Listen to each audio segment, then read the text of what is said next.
soil. We were beautiful and true, in control of our emotions, till we ate the poison fruit. And now it's hard to be, hard to be, hard to be a decent human being. Wait just a minute, you expect me to believe that all this misbehaving grew from one enchanted tree, and helpless to fight it, we should all be satisfied with this magical explanation for why the living die, and why it's hard to be, hard to be, hard to be a decent human being. Childbirth is painful, toil to grow our food. Ignorance made us hungry, information made us no good. Every burden misunderstood. I swung my tassel to the left side of my cap, knowing after graduation there would be no going back, and no congratulations from my faithful family, some of whom are already fasting to intercede for me, because it's hard to be, hard to be, hard to be a decent human being.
Hi, my name is Emmy. You're listening to Are You OK? And from the Media Factory in the south end of Burlington, Vermont. This is 99.3 FM, WBTV-LP Burlington. We're streaming online at 993wbtv.org. Super excited. I am in the booth today with with Ben. We are going to have a conversation about some of Ben's music, what he's been up to, what he's going to get into. We got an opportunity to play a show together, actually, which is how we got introduced. And I am so excited to have him on the show. We've played some of his music before. Do you want to introduce yourself? Sure, yeah. Thank you so much for having me. My name is Ben Dexter, and I'm a musician, singer-songwriter. Emmy and I met at Radio Bean. We played a show together in December that was just really lovely. And I'm really happy to be here, talk about music. I put out an EP last summer called the Upstate EP.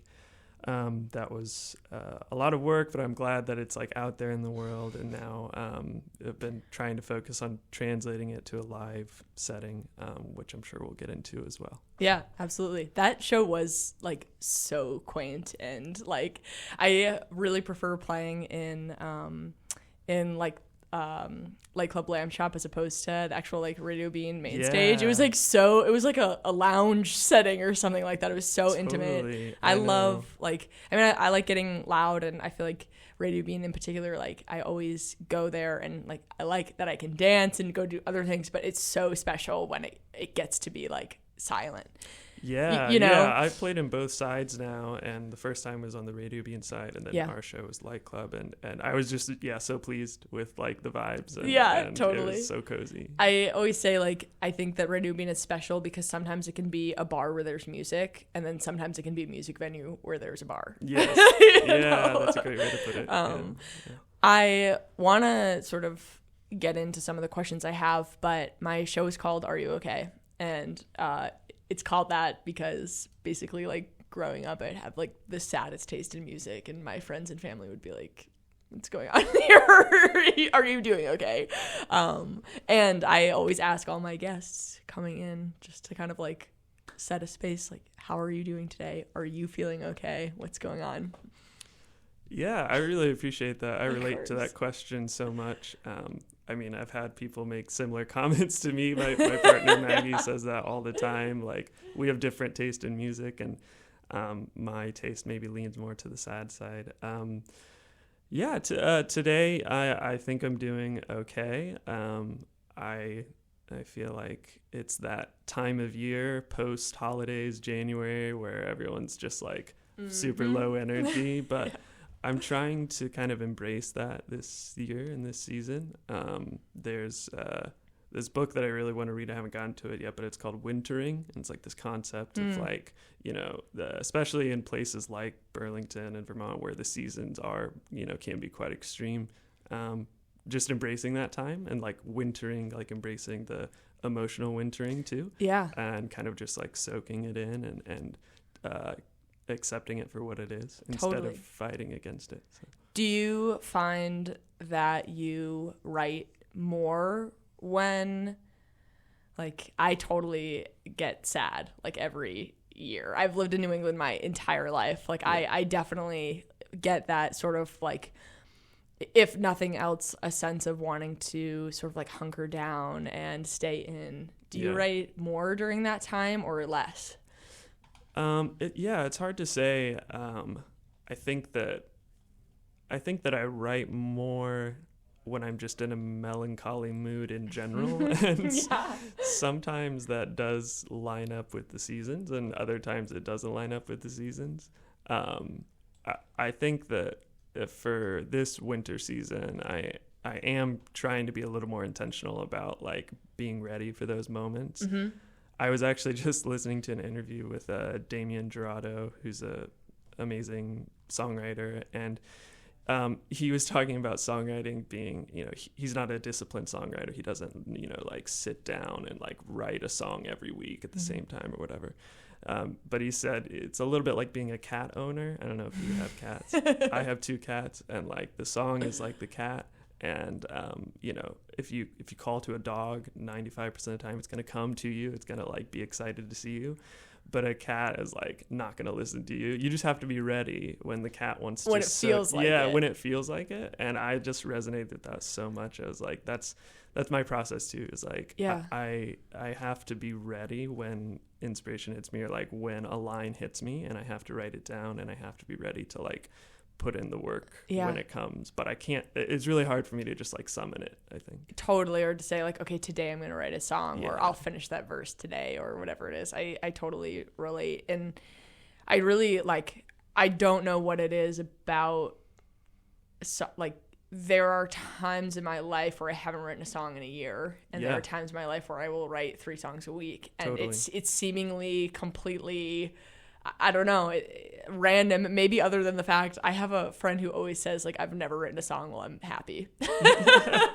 Like, no one's ever writing songs because they're like, I'm doing excellent. Right. Like, they're like, you know, nothing bad is happening. And a lot of times, like, I feel like, I mean, what, 60% of all songs are probably about breakups or something. But it's like, no one in like a happy, healthy relationship is like whipping out songs left and right. Maybe there's a few out there, but maybe hard haven't met to them. find. I don't know them. That's awesome. Well, we want to play some of your music for sure. I wonder if we can play, I was thinking we could play Upstate, and then maybe you could talk a little bit about how you wrote that song, and maybe we could talk more about how your writing has changed or stayed the same, or whatever it may be. Does that sound good? Or I'm sorry, I want to play North End. I lied. Sure. All right, so we'll listen to North End, and all your music is on Bandcamp. I guess we should say that. Yeah. We'll make sure that we promote it at the end, and people know where they can find it. But you have a couple of, is it 2 EPs and a single, or 2 singles and 1 EP? Okay, got it. Roger, Roger that. This is your first single that you put out. Yeah, and it's called first one. North End.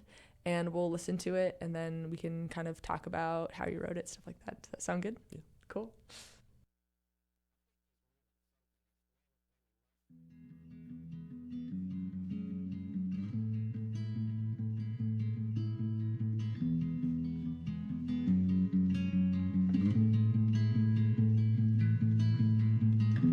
Minutes to 9. I'm wondering, are we still alright with 2 bottles of wine? The cheap whiskey we borrowed. I wanted to fight away the night. You said give it some time, give it some time, give it some time. It's been a hell of a week. I was wondering if you'd like to meet. Should we order a drink and talk about the weather? I wanted to tell you how I felt, but it never felt right. It never felt right. It never felt right.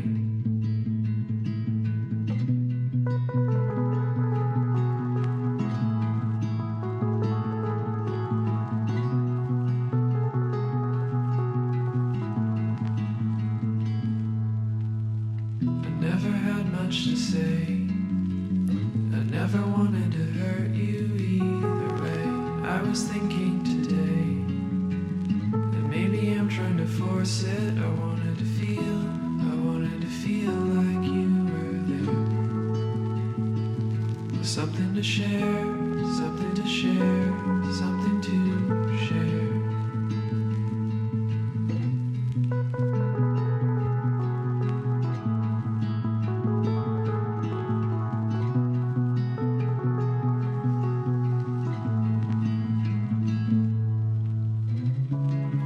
The street lights, all of the moving cars, all of the bus rides, lost in my mind and up in my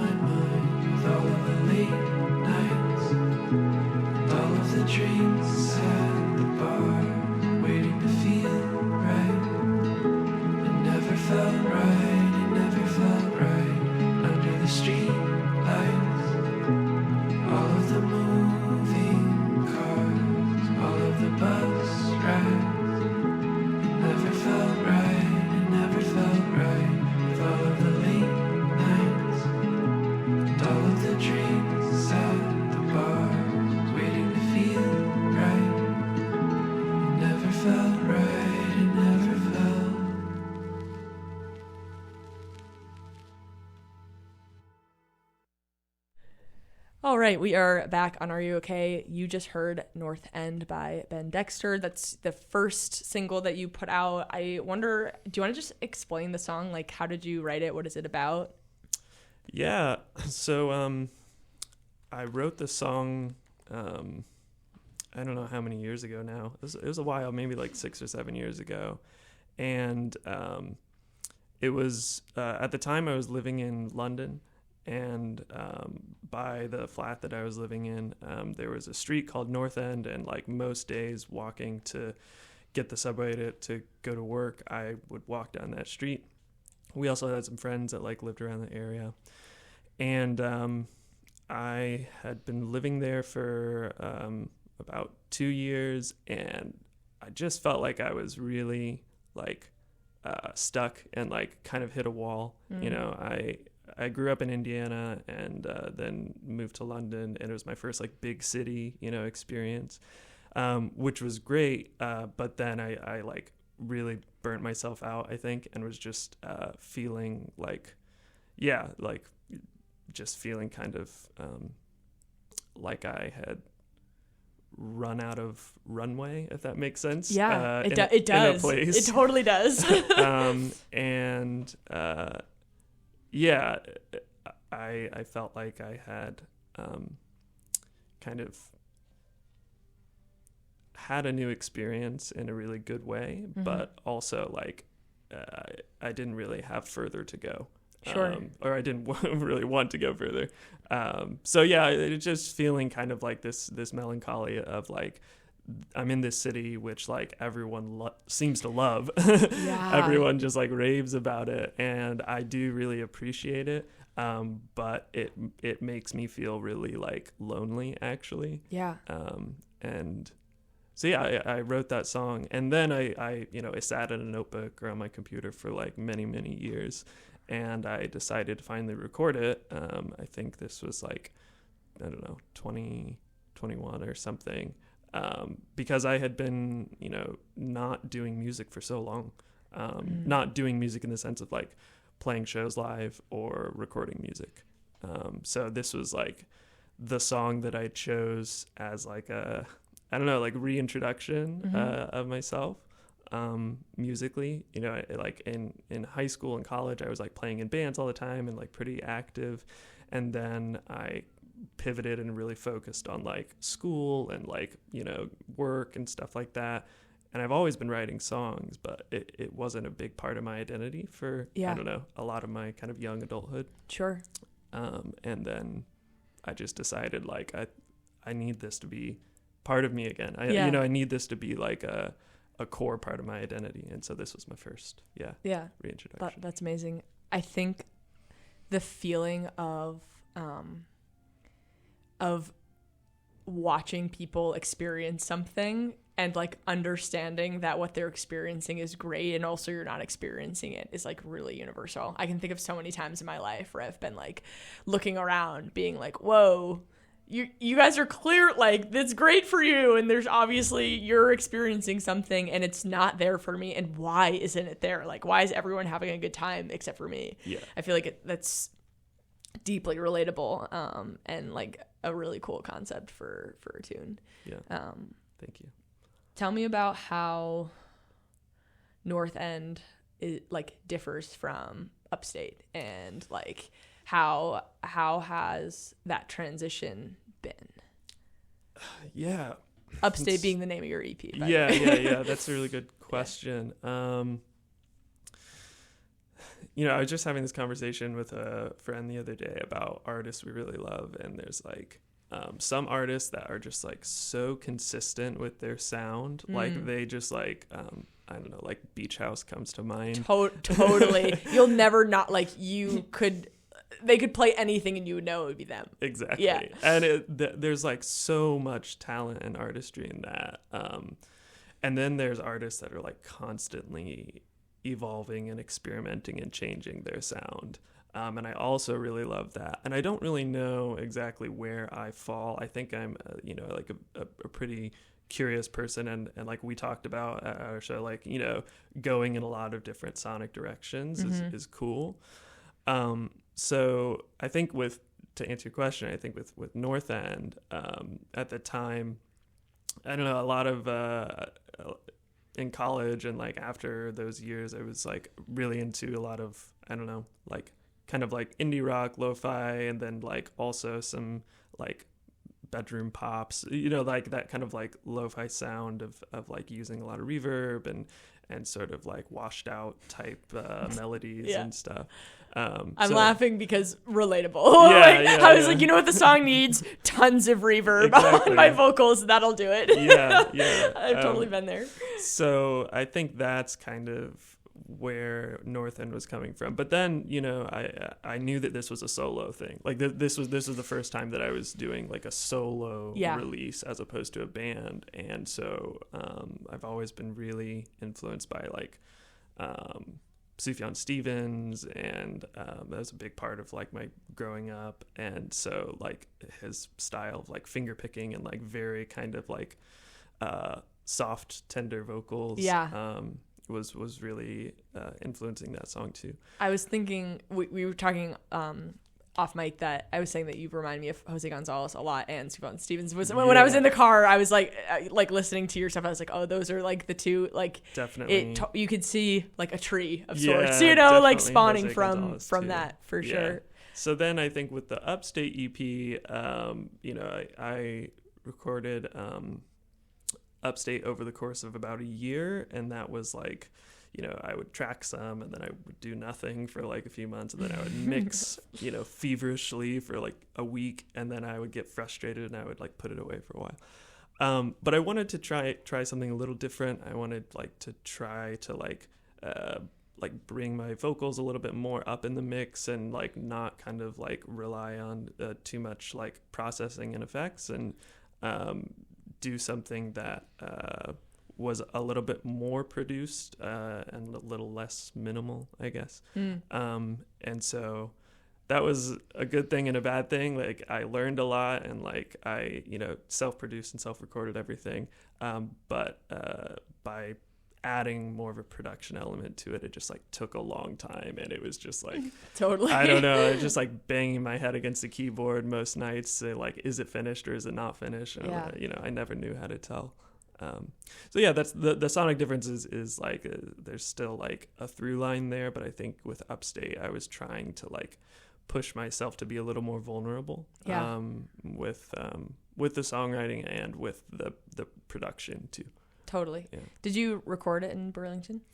I actually because it was over the course of the year, I recorded, like tracked it in upstate New York, just on a trip. And then I finished mixing it in Burlington. Nice. Cool. Yeah. Let's listen to, we can do silent movies maybe, or unless you want another one. Whatever. Let's do Through the Years. I mean, that's the first track. Absolutely. EP. That's my favorite song off this EP. So we'll listen to Through the Years and maybe one more, and then we'll come back and talk a little bit more.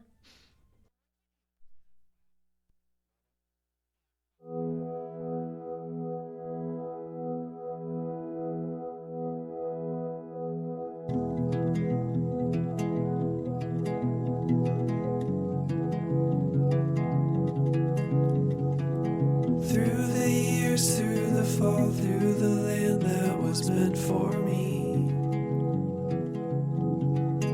I felt ready to swim, kick the dust from my shoes. I am young, I am old, I am just what you want from me. All the world is a stage and I'm just passing through.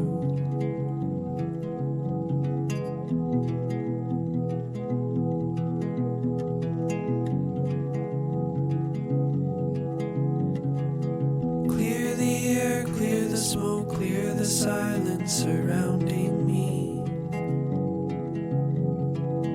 All I hear is a voice saying, what can you do? They are lost, they are poor, they are wandering through apathy. Who said wandering was sinful? I'm just wandering too.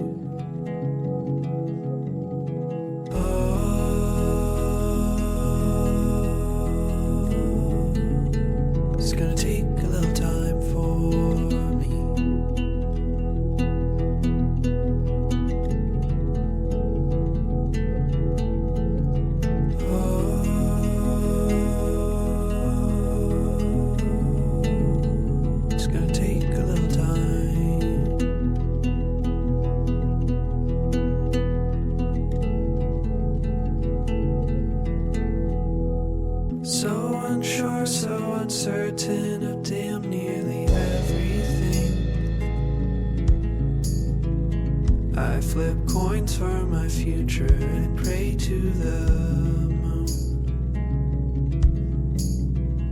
Call it faith, call it love, call it good for humanity. Maybe God is the searching and God is the moon. Oh,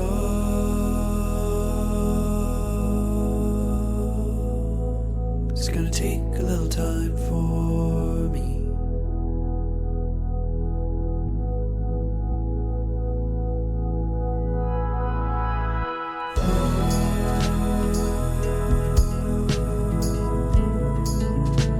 It's gonna take a little time.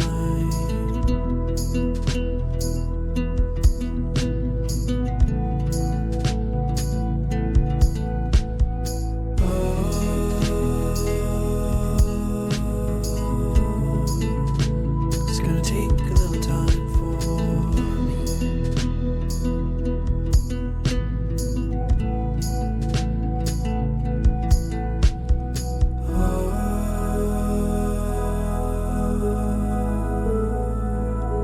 It's gonna take a little time.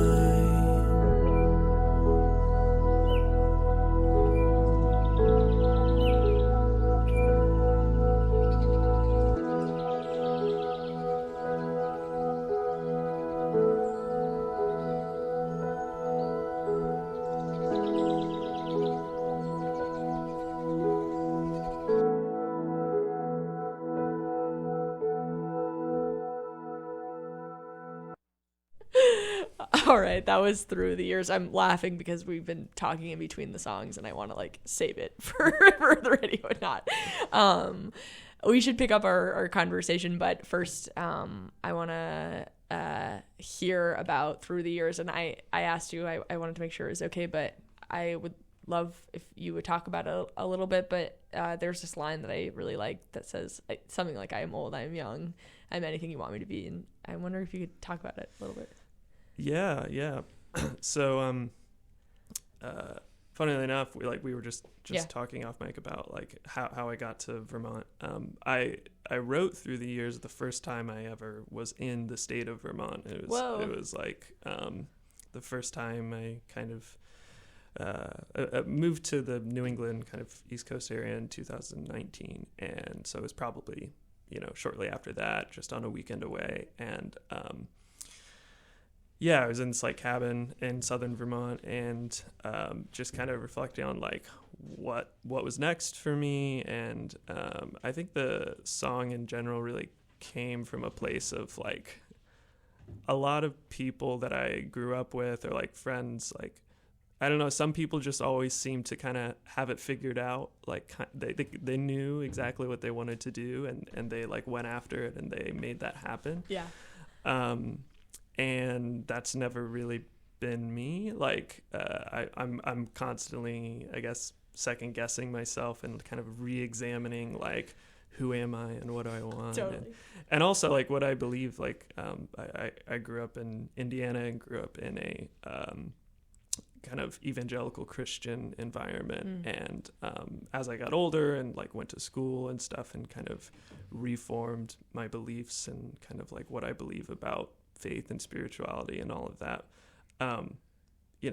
I began to, I guess, deconstruct from that faith and like, no longer identify with that. And then I have to reconstruct a whole worldview after that. Yeah. And so that like informs so much of my songwriting, because it's like been a huge part of my kind of adult experience after leaving home. And Through the Years was also a big nod to that. There's a couple lyrics throughout the song that kind of are referencing that, like, I still have friends and know people that are very much inside of that that faith and that like community, and that's great for them. But like I don't fit in that as much anymore, right? And so like learning to be more comfortable just like asking questions that I don't have the answer to. Yeah.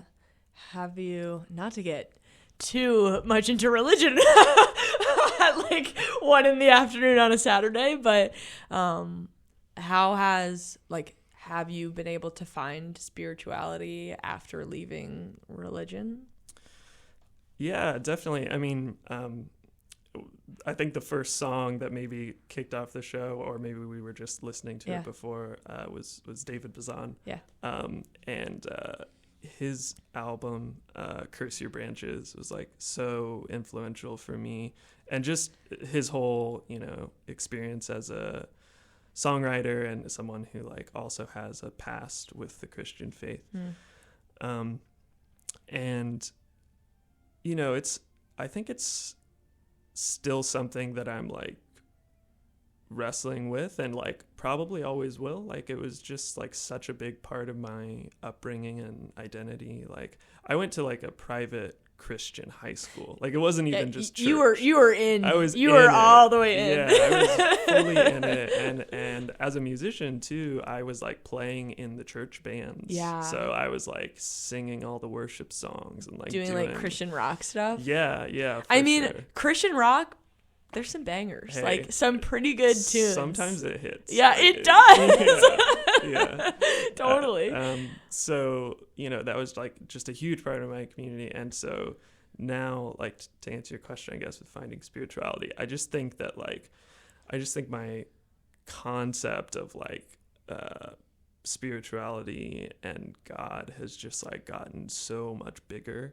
And totally. That has allowed me like a lot more space to still, find some comfort and some like growth in it. I definitely don't think I've like swung to the opposite side of the pendulum of like I'm an atheist and like nothing exists. Yeah. But now, I find a lot of comfort in like a lot of poetry actually. Like I really love Mary Oliver.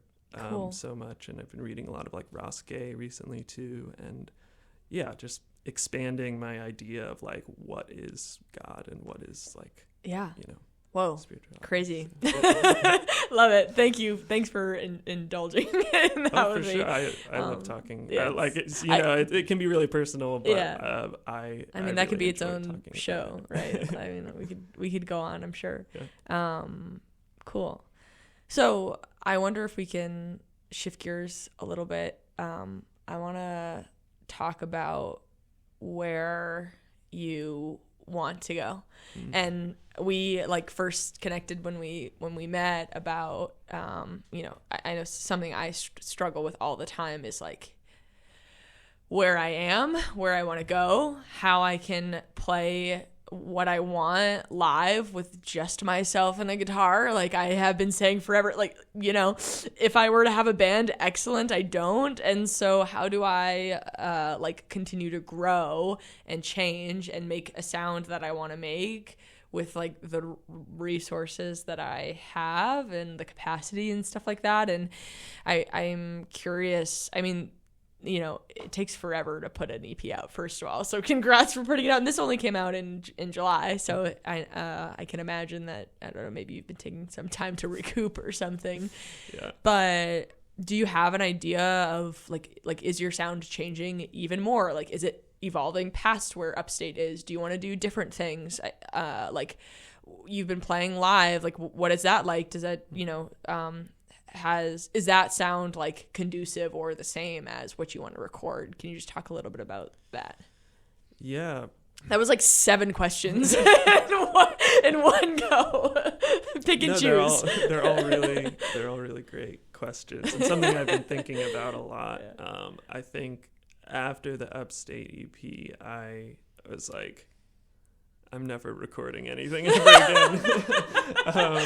That's that. I don't know. I'm not quite there. I'm not in that place now as much, but I certainly am. The next time I record something, I'm much more likely to seek out like a studio or like an engineer to work with, because I don't know. I just like, you're always your own worst critic or whatever the phrase is. And I think like I found I can't mix and master myself again. Like I think I'll just be in a bad place. Like this is like such a hot take, because I do know like there are some people maybe who do mixing and master, like who are engineers, and that's excellent.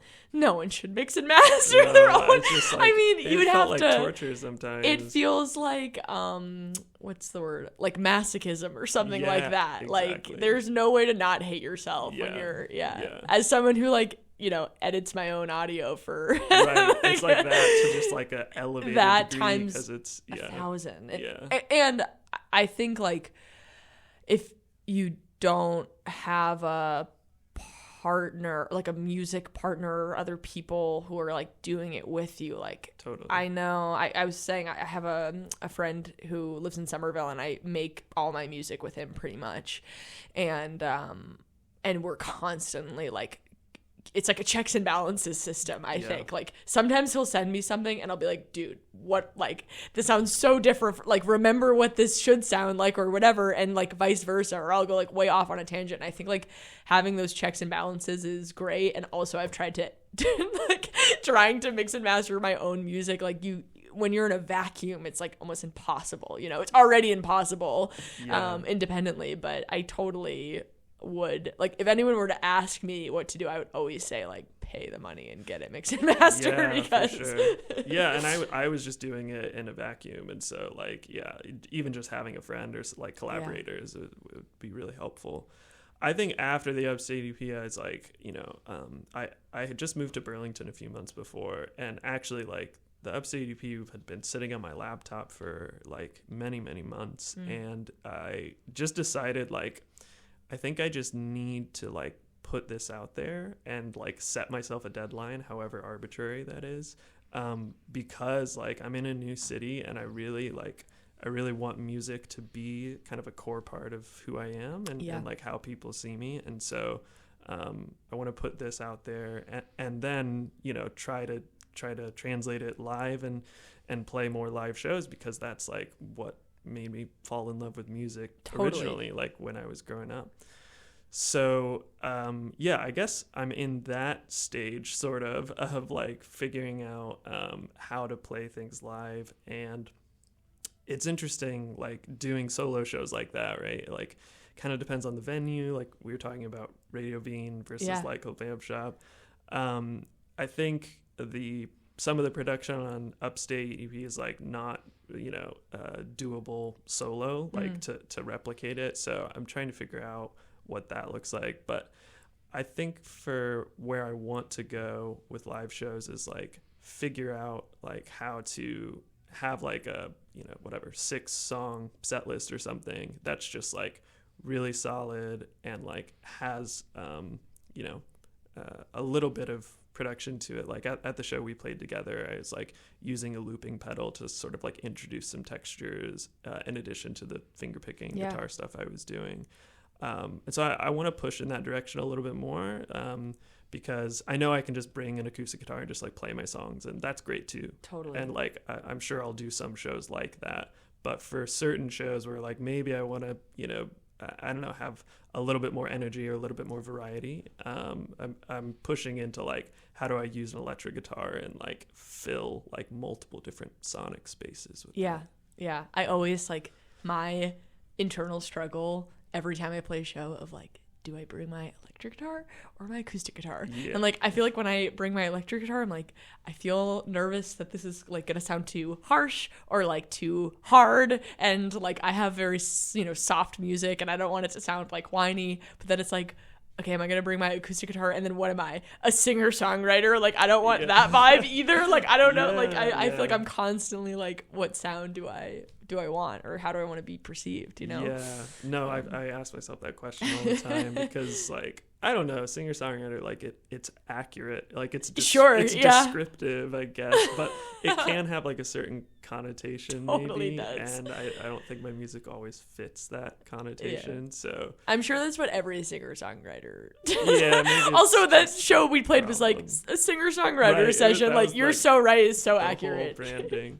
But I think that with like some of the shows that I'm hoping to play this year, I am when I was a teenager, I was like really into like like post rock and sort of like ambient shoegaze music, and so a lot of like Give a can you give an artist to that? oh my god, I'm blanking on their name. I really liked This Will Destroy You, and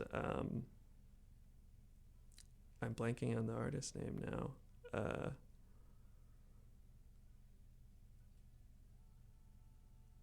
It's totally I fine. don't remember. It'll come to me. That's how it goes. But I just like loved like a lot of like reverb delay guitars and sort of like instrumental music, and so like some of that's coming back from the vault, and like I still really love some of those tones, and so like how do you like incorporate that with songwriting too, which those two don't normally blend, so I think there's an interesting space to be explored there. Yeah, absolutely. It's really cool. I'll be excited to see more of that for sure. I want to make sure we have time to play one more song of yours. But before we do that, I want to make sure that people know where they can find you, like your music. I don't know if you do like social media stuff, but do you want to just like plug all of your music stuff? Yeah, sure. So you could probably find the most up-to-date information on Instagram. My handle is Ben_Dexter_. I have a website, Ben Dexter Music, that I don't update very frequently, but it exists. And as far as shows, the first show I'm going to be playing this year is February 2nd. Nice. I believe. It's at Spiral House Collective, which is on Church Street. And I'll share more details about the time. Yeah, we'll promote it too for sure. That's so awesome. I didn't know that. I'm stoked. Yeah. There's going to be like a big art gallery event and a couple bands playing, I think. So that's the only one on the books for now, but I'll share things as they come. Yeah, awesome. We'll definitely promote it, and we'll tag your Instagram and stuff like that so you can find it. And all your music is on Bandcamp. On Bandcamp, yeah. Cool. Under Ben Dexter. Yes. I'm just going to say it for you. What song do you want to close out with? Let's do the last one on the EP, What I Don't See. Okay. All right, so here is What I Don't See by Ben Dexter. Ben, thank you so much for being on Are You Okay? I'm really excited that we were able to schedule this and make it work, and I really appreciate it and your music. Thank you. All right, here is What I Don't See. At the corner of Broadway, middle of Main Street,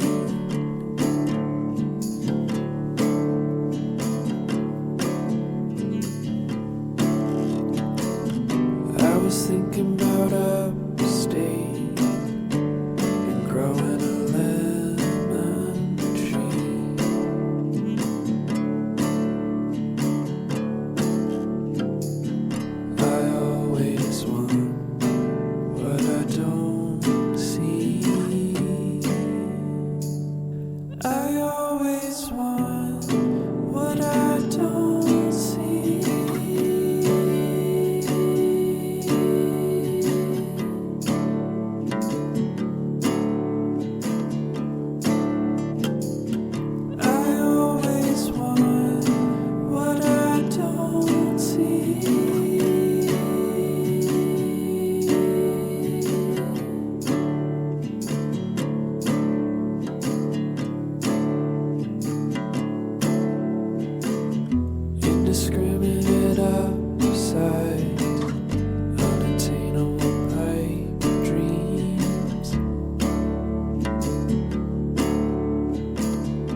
I can't do better, but you know I can't do worse.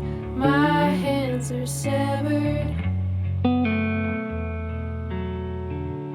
Shun me forever. I'll write your second verse.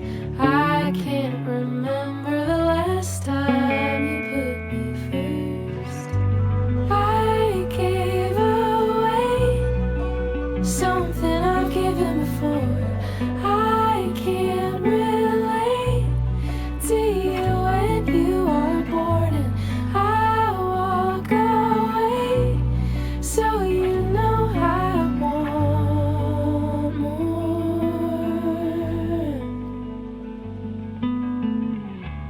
My former lovers are counted and embedded, not a single letter properly signed or headed. Here comes another, unfortunately bedded. I'll find a cupboard, don't even worry about it. I gave away something I've given before. I can't relate to you when you're annoyed, and I walk away so you know I need more.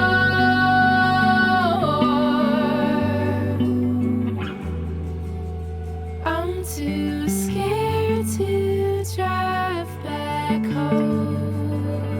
Got his number in my phone. Don't you care that I'm alone? Don't you care that I'm alone? Waking up with scratchy throat. Don't invite me, I can't go. Don't you care that I'm alone?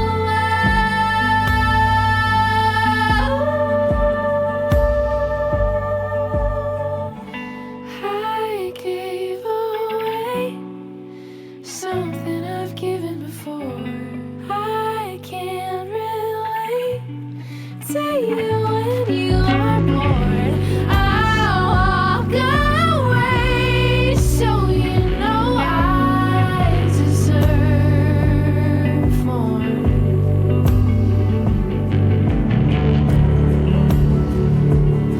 Walk away.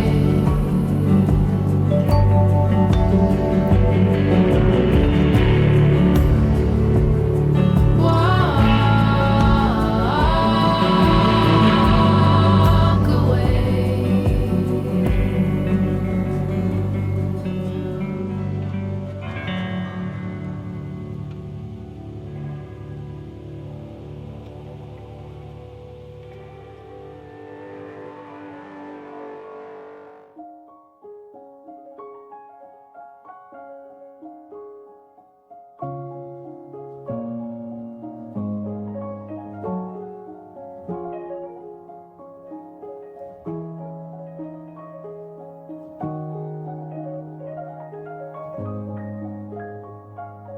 If you're going away, would you say something that made me believe that you just might stay?